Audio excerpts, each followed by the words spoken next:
Our speaker today is Renee Olson.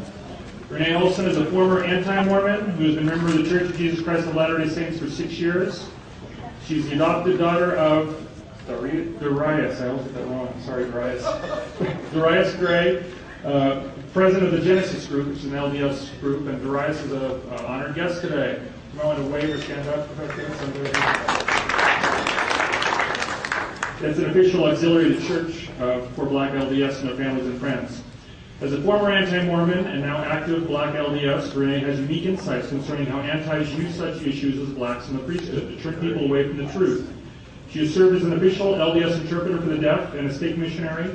She's currently the Director of Public Affairs for the Ward in Atlanta, Georgia, where she resides with her husband and son. So please welcome Renee Olson.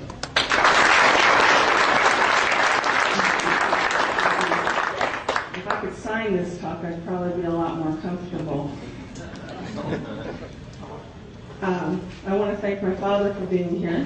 Thank you, Daddy, and Julie for all of her help. And if you can, after I get done with this, you'll probably all feel sorry for Julie because she's my roommate this weekend and she's stuck with me.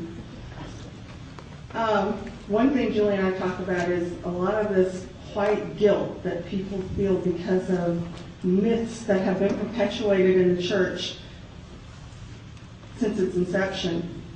And I've told her, and I've told the list, if you know me from the fair list, you know my attitude is get over it. So, to help you all get over it, as the token black of fair,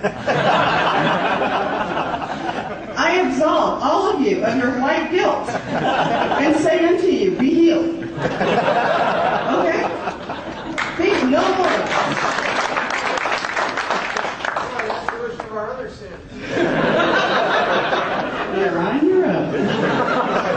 That's my own to atone for. As apologists, two of the biggest concerns that we deal with are the seed of Cain and the blacks in the priesthood issue. And I hope after I'm done, after this hour is over, you won't have a problem with it anymore, because I sure don't. I'm going to address both of those issues. And I know that these are really big issues the antis use, because when I was an anti, I used them all the time. And it's a great way to keep blacks out of this church. I thought to myself, no self-respecting black person would join a racist church. Wouldn't even consider it if they knew the truth as I knew it. Or at least as I thought I knew it.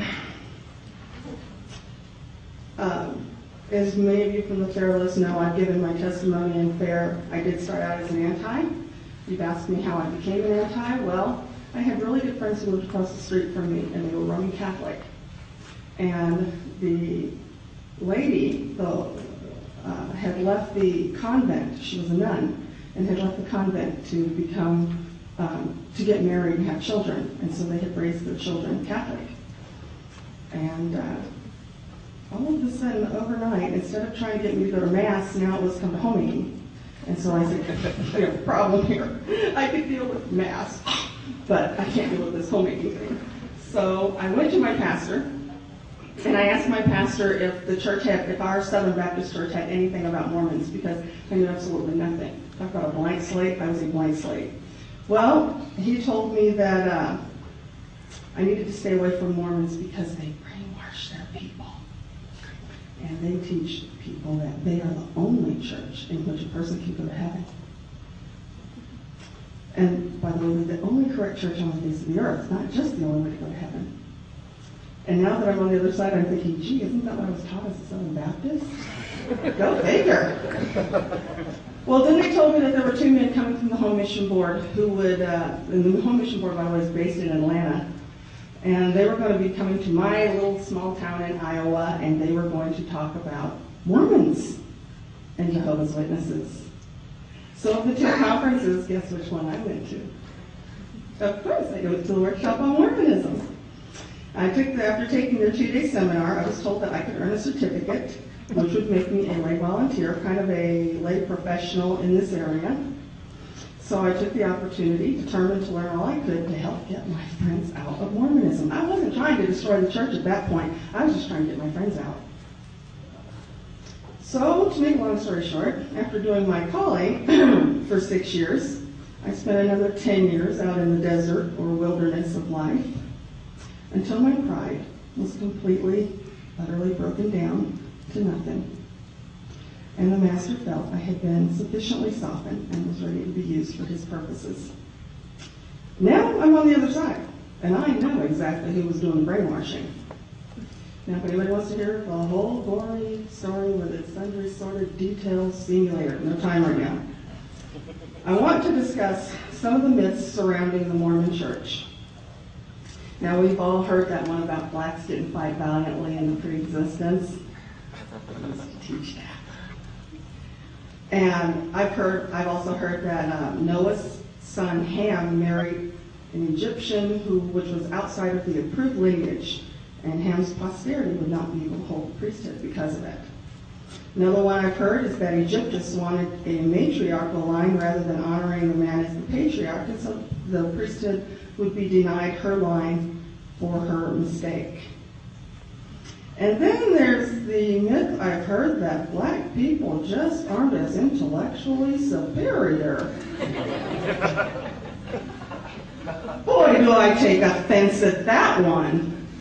The fact that I have joined the church makes me infinitely intellectually superior to any and all of our critics, which includes the white ones.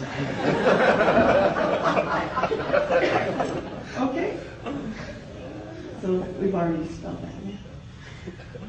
In their book, Mormon America, which, by the way, they actually have back there, Olsons quotes Brigham Young as characterizing descendants of Cain as, quote, black, uncouth, uncomely, disagreeable, and low in their habits, wild and seemingly deprived of nearly all the blessings of the intelligence that is generally bestowed upon mankind, end quote. These are our good points. But I swear to God, it only happens when we're upset or angry. Ask Julie. It's the only time it comes out. Olsons says that Young specified that the biblical mark of God that God put on Cain was the flat nose and black skin. Now I'm going to tell you, I feel very slighted because I couldn't even be cursed correctly. I don't have a black nose. I don't have a flat nose. I have a very white European nose. Okay? I couldn't even get the curse correctly. This hurts. I thought about this. See, I had lots of time to think about it. And there's another thing that I've thought about that really makes you go, You've all heard that if you have one drop of black blood, this makes you a Negro. Well, I know does one drop of white blood make me a white European? I have good reason for asking. I'm over 35% white. That's where my nose comes from. Well, I think we all know the truth about these statements, or rather the lack of truth about it. And I'm sure there's no one here who thinks that the black person is automatically intellectually inferior just because he's black. You've got a problem. Now, before I proceed to answer this claim, I want to share some more, I want to see some other perspectives from prophets and apostles that will help us understand just how widespread the thinking was at the time. If it had only been one person who was spouting off or saying something, the church could have dealt with that probably rather easily. But what do you do when the people making these accusations are general authorities? When the people who are saying these things are general authorities, like Elder Mark E. Peterson. Oh, he's a good one. We like him. Elder Peterson, in his talk, Race Problems as They Affect the Church, said, quote, "Is there any reason to think that the same principles of rewards and punishments did not apply to us and our deeds in the pre-existent world as will apply hereafter? Is there a reason, then, why the type of birth we receive in this life is not a reflection of our worthiness or lack of it in the pre-existent life? We must accept the justice of God. He is fair to all. He is not a respecter of persons. He will meet to us according to what we deserve. With that in mind, can we account in any other way for the birth of some of the children of God in darkest Africa? Or in flood-ridden China? Or among the starving hordes of India? While some of the rest of us are born right here in the United States?" End quote. Well, gee, I guess I should be grateful that Heavenly Father, in His infinite mercy, saw fit to allow me to be born in the United States. Well, I submit to you, brothers and sisters, that Heavenly Father did not punish us by giving us a black skin, and He didn't show preference by allowing some to be born here while others endure different circumstances. Now, notice I did not say bad.